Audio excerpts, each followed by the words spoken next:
시청자 여러분 안녕하십니까. 김종환의 K톡 2013년 12월 27일인데 하봉규 교수님 지난번에 구테타 하봉규 교수라고 하셨는데 사실은 그날 그 약간의 방송사고가 있어가지고 우리 하 교수님께서 말씀하신 부분이 그 캠코더 그 오작동으로 이 파일이 에러가 났습니다. 근데 저도 깜짝 놀란 게 그래서 정혜가 교수님이라서 정치 이런 것만 말하는 줄 알았더만은 사단법인 국민교양운동본부라는 걸 벌써 하신 지 오래되고 국민교양독서 100선을 이렇게 선정을 해가 이런 책자를 참 찍어가지고 보급을 하시려고 하는데 사실 뭐 큰 언론사들 얼마나 바쁘겠어요. 여러분들이. 그래서 말씀을 미흡한 점이 있다가 오늘 이렇게 찾아오셨습니다. 하 교수님 안녕하십니까? 네, 안녕하십니까? 말씀 좀 해주세요. 하고 싶은 말 먼저 하세요. 네, 질문 던지기. 아, 예. 지난번에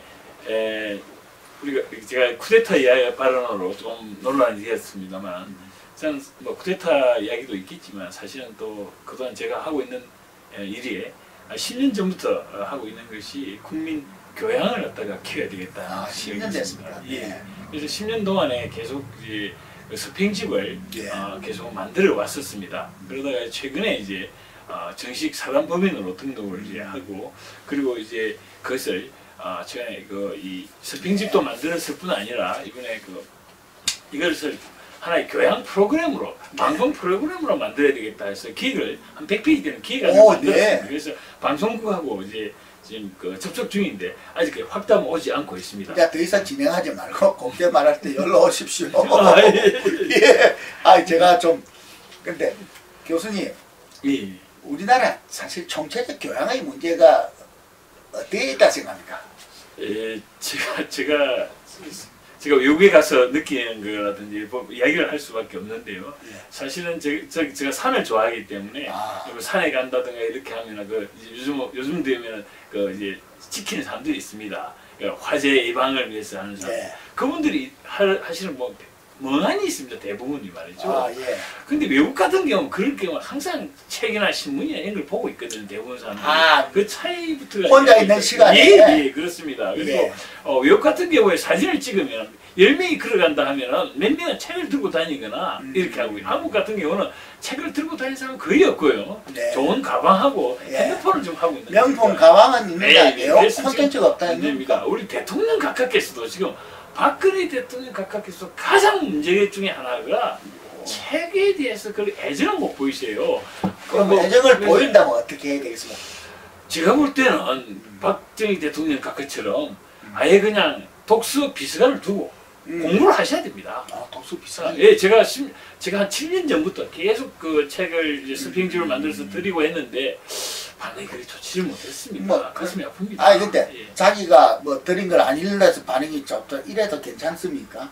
그게 아니고요. 저는 서평집이기 때문에 제 책이 아닙니다. 이걸 좀 이런 보고. 책들을 이런 책들이 있습니다. 이걸 요약해서 한 서평집입니다. 이렇게 요약해서. 예, 다 요약. 근데 제가 보니까 옛날에 우리 주요 언론사 이런 게서 100선 이래가지고 소개했는데 그거보다 굉장히 할자도 작게가 쪼물게 잘했어요. 아닙니다. 예, 그래서 이걸 그렇습니다. 앞으로 어떻게 추진할지 우리가 미래의 방향 한번 제시해볼까요? 예, 일단 하도 이제 10년 동안 했는데다가 원래 학교 중심으로 우리가 했습니다만 이제는 보니까 도저히 이 상태로서는 한국은 더 이상 정말 한국 민족 자체가 이대로 가다가는 거의 반지성, 비교양, 불촉천민민족이 될 가능성이 크다고 봅니다. 그래서 이제 이것 아니고는 방법이 없습니다. 우리 해방이 이제 통일이 되더라도 북한 사람들한테 마지막 바이블을 줄 수 있는데 바로 이런 것이 있어야 된다고 생각합니다. 교수님 오늘 중요한 지적이었습니다.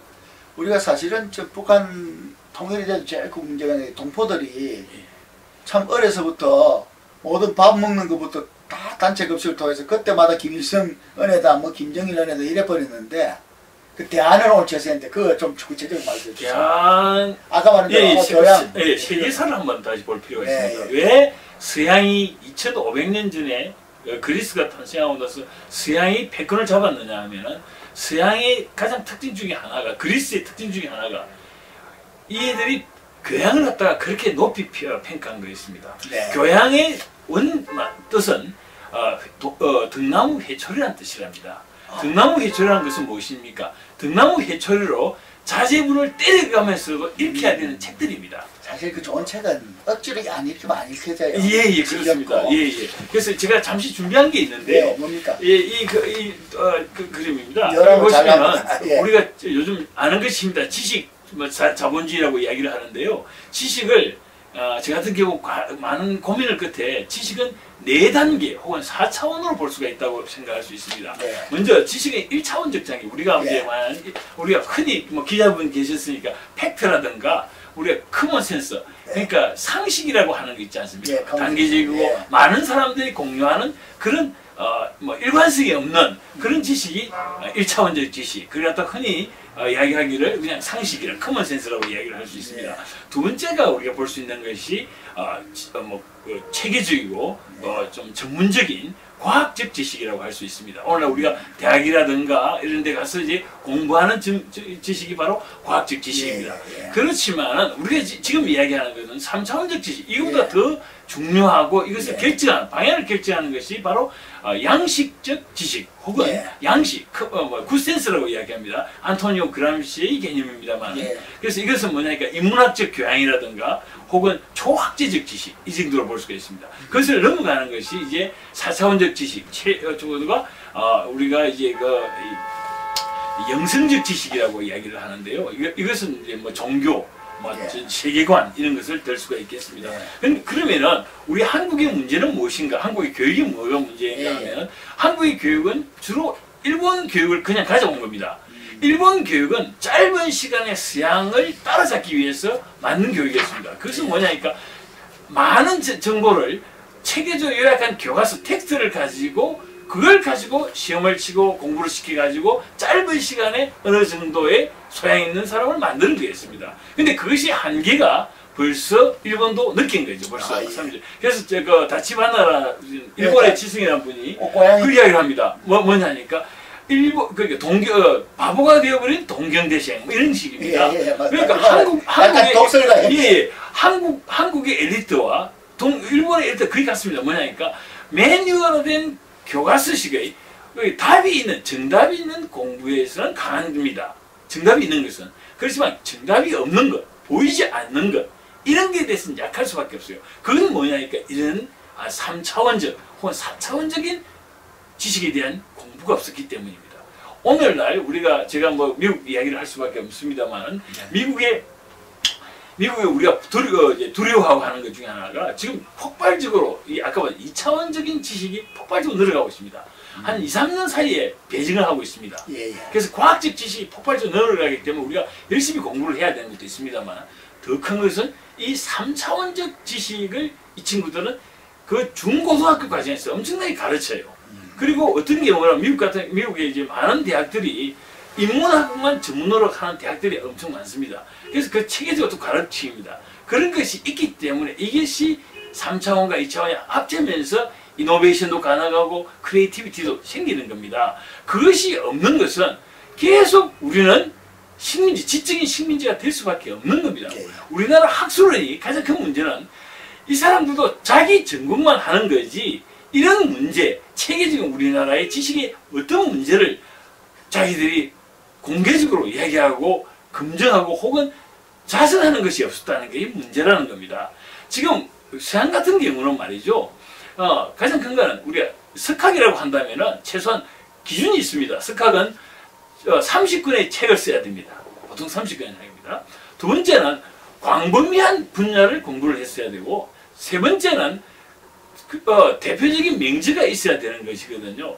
그런 등등을 생각한다면 우리가 이런 사람들을 만들기 위해서는 교양에 대한 우리가 보다 체계적이고 집중적인 공부가 필요하다는 것을 말씀드릴 수 있겠습니다. 또한